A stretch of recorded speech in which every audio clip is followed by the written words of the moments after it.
Magandang araw mga kaibigan. Bigyan natin ng reaction, opinion itong post ni MG Kiambao Reyes.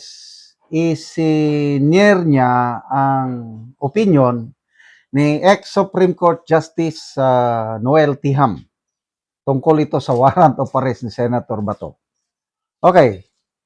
Question, is a Filipino who evades a warrant of arrest from a foreign jurisdiction a fugitive from justice? Ito ang sagot. Under Philippine jurisprudence, a Filipino who flees or evades law enforcement to avoid prosecution or punishment is legally considered a fugitive from justice. Okay? However, whether you are classified as one under foreign jurisdiction depends on specific legal procedures and bilateral arrangements. Okay. Ibig sabihin, kung ang korte sa Pilipinas nag-issue ng warrant at tumakbo ka, fugitive ka. Kaya lang kung foreign court ang nag-issue ng warrant, hindi. Sabi niya, depende sa mga agreements. The concept breaks down into the following. Okay, i-summarize ko na lang ha. Medyo mahaba-haba itong. Ito ang kanyang sinabi. Philippine law enforcement are not legally authorized. Meaning NBI.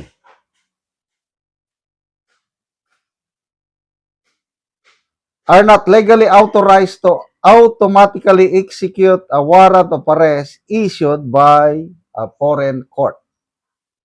Under Philippine jurisprudence, foreign warrant do not have automatic enforcement power. Executing such an arrest requires strict adherence to domestic laws.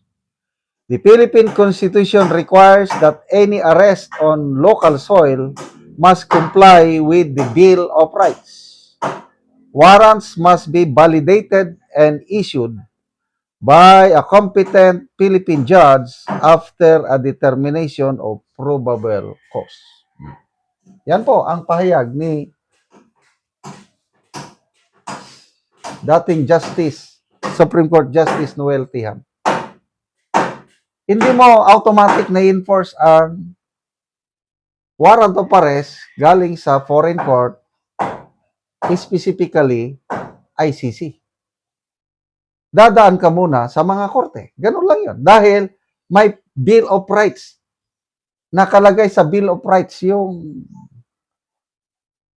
karapatan mo, may rights ka to due process.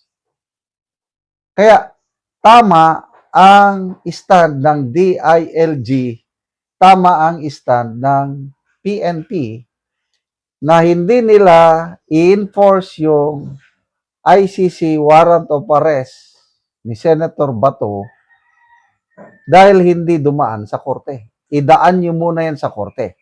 Kung ang ating local court nag-issue na ng warrant of arrest kay Bato, yun na, pwede na.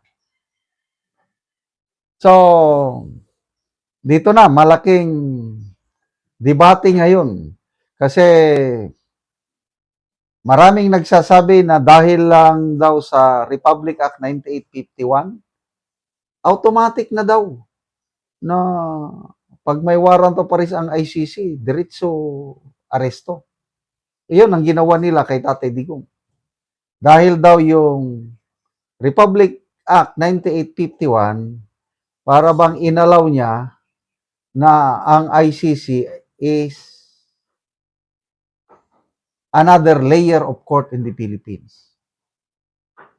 Bagay na hindi sinang-ayunan ni Supreme Court Justice Marvic Luna. Sa isang pahayag, cleaner up niya yan na hindi ang Rome Statute ay hindi naipaloob lahat, hindi naipasok lahat sa RA 9851. Kinopya lang niya yung mga serious crimes. Yun ang tinalakay sa batas na ito at naglagay ng parusa. Kaya lang, ang RA 9851, hindi automatic na inadapt niya lahat ang kabuuan system ng ICC.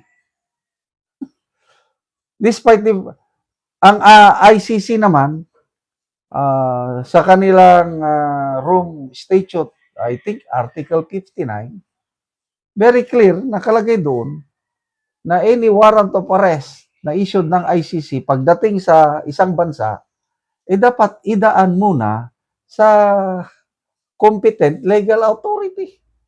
Kaya, anyway, hintayin natin. Ako, excited na akong hintayin ang desisyon ng Supreme Court doon sa petisyon na sinampa ni Senator Bato. Ang sumagot na ang Solicitor General, sinasabi na ibasura ng Supreme Court yung petition dahil enforceable daw kaagad ang ICC warrant dahil sa Republic Act 1951. Nako, hindi naman ako lawyer, kaya lang, opinion ko lang ito.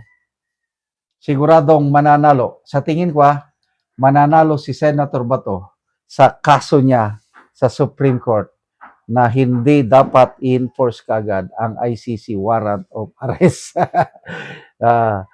Nakikita ko na magiging dismayado ang Malacanang paglabas ng desisyon na yan. Hopefully, tama ako.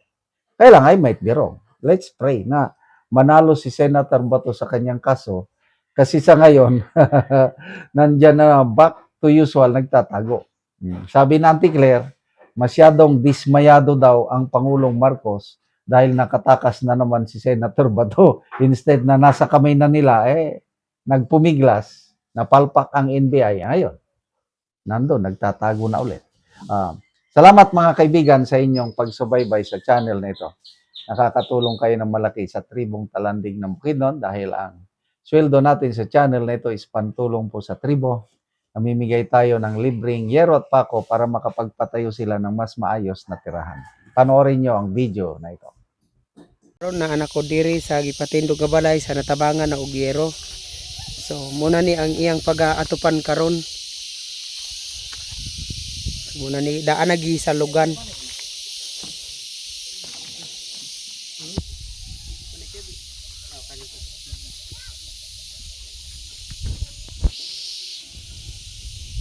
Og karon mo na ni ang yero nga among gihatag nga ilang iatop karon.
Og karon human na gyud sa pag-atop ang ginatabang nga yero.